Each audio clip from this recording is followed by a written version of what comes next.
आवाज सर्वसामान्य जनतेचा। आज आपण पाहत आहोत की महाराष्ट्रामध्ये विधानसभेची ही निवडणूक लागलेली आहे आणि हिमायतनगर हदगाव तालुक्याची महाविकास आघाडीचे अधिकृत उमेदवार माधवराव पाटील जवळगावकर यांच्याशी आपण चर्चा करणार आहोत। विधानसभेची निवडणूक लागलेली आहे हिमायतनगर हदगाव तालुक्याची, त्याबद्दल आपण जनतेला काय संदेश द्याल?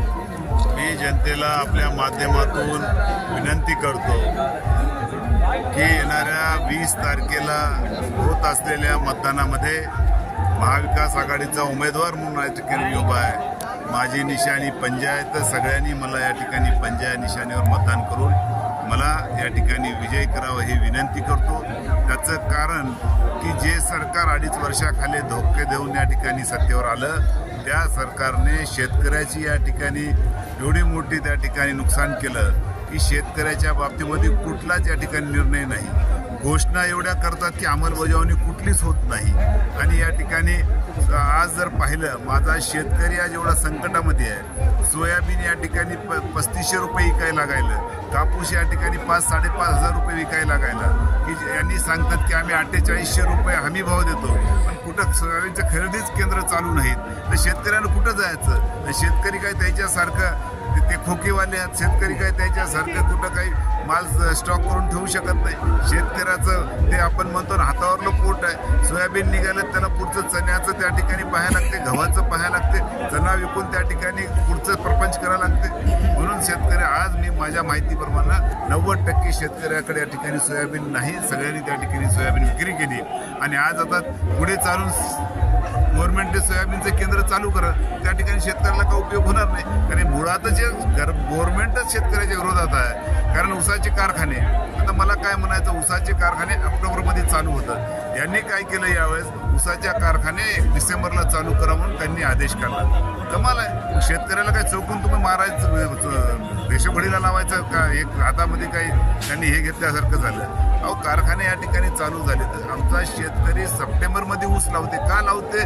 की आपल्या ऊसाचं उत्पन्न यावं, आपला ऊस लवकर कारखान्याला जावं। तर सप्टेंबरचा ऊस जर डिसेंबरमध्ये गेला तर आजच 3 महिने पुढे चालला, म्हणजे शेतकऱ्याचं यांना काही घेणं देणं नाही। मी तर वेगळंच ऐकलं की मतदानासाठी काहीतरी तारीख पुढे ढकलली म्हणतात। अरे वा, सरकार म्हणजे स्वतःच्या स्वार्थासाठी जर तुम्ही शेतकऱ्याला मारत असाल तर याच्यापेक्षा मोठं पाप यांनी कोणतं केलं नाही।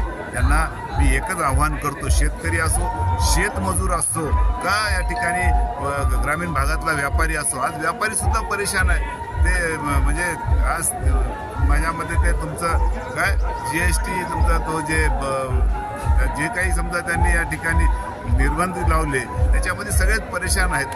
सगळेजण या ठिकाणी कदरले, सगळेजण म्हणाले की 20 तारीख केव्हा येते आणि या सरकारला केव्हा आपण खाली खेचू।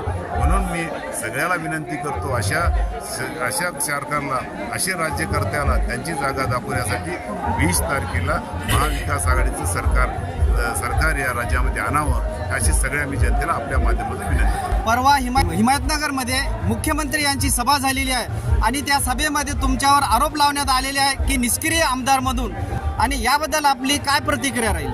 आता मला काय म्हणायचं, ज्यानं कोणी या ठिकाणी निष्क्रिय आमदार म्हणून आरोप केला, कोण केला हे मला माहीत नाही, पण ज्यांनी केलं असं, त्या ज्या व्यक्तीचं मला समजलं असं कोण केलं, तर मी म्हणण्यापेक्षा मी सांगलं असतं की ज्यांनी आरोप केला त्याची काय जनमानसामध्ये अवकात आहे, जनमानसामध्ये त्याची काय किंमत आहे, आणि जनमानसामध्ये ते कोणाच्या का उपयोगी पडले हे तर मला सांगता आलं असतं। कारण आज मी सांगतो, मी कालच नाही, मी 2 टर्म आमदार आहे। मी 2 टर्मचा आमदार असून सुद्धा मी जमिनीवर आहे। आज मी कोण आहे तुम्ही जनतेला विचारू शकता की माधवराव पाटील हे काही आमदार झाला म्हणून काही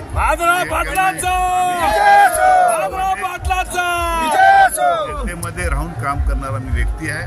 त्याच्यामुळं आणि दुसरं सांगायचं म्हणजे या हदगाव हिमायतनगर तालुक्यामध्ये ग्रीड नावाची योजना आहे वॉटर सप्लायची, जी योजना महाराष्ट्रामध्ये, अख्ख्या महाराष्ट्रामध्ये नंबर 1 वर जर चालू असेल काम तर ते हदगाव हिमायतनगरचं चालू आहे। आज माझ्या मतदारसंघातली ग्रीडच्या योजनेचं 75% काम पूर्ण झालं, जे महाराष्ट्रामध्ये टॉप मोस्टला आहे। पैनगंगेच्या नदीच्या पात्रावर 4 बॅरेज मी मंजूर केले या ठिकाणी. त्या 4 बॅरेजची वर्क ऑर्डर झाली, त्याचंही काम त्या ठिकाणी चालू होणार आहे. आज तुम्ही पाहता हदगाव हिमायतनगरमध्ये कोण्या भागात जा, तुम्हाला त्या ठिकाणी रस्त्याचा अभाव दिसणार नाही. त्या ठिकाणी पूर्ण रस्त्याचं काम केलेलं आहे. आणि जे कॅनल या ठिकाणी आहे त्या कॅनलची बऱ्याच दिवसापासून तर त्या ठिकाणी मेंटेनन्स झालं नव्हतं. त्यासाठी जवळपास 200-250 कोटी रुपये या मतदारसंघाच्या कॅनलच्या कामासाठी मंजूर केले. हे काय उगाच आले का?